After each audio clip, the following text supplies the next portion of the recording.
အဆင်ပြေပါတယ်ဒီနေ့လည်းမနေငတ်လို့ပါပဲအဆင်ပြေရှင်းတွေကြမ်းမှာအဆင်ပြေရှင်းနေပါတယ်ပြောနေတာမဟုတ်ပေမဲ့ကိုယ့်အတွက်ကိုမိသားစုအတွက်ကြည်စင်ရမယ့်အနာဂတ်အတွက်ငါပြောနေမှဖြစ်မယ်ဆိုတဲ့စိုင်းနဲ့ကြိုးစားပြီးပြောင်းပြလိုက်တယ်စိုက်တဲ့တွေချလိုက်ပြန်ကောက်ထည့်လိုက်တခါတလေ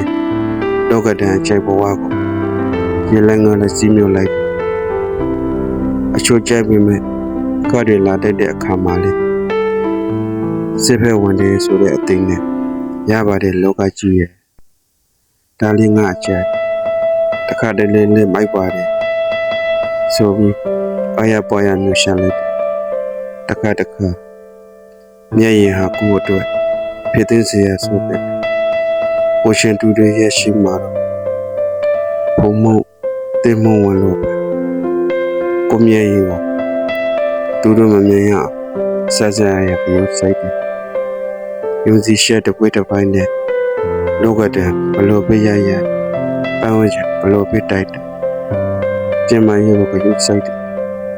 ပြောင်းအောင်နေတယ်ဘာဖြစ်အဆင်ပြေပါတယ်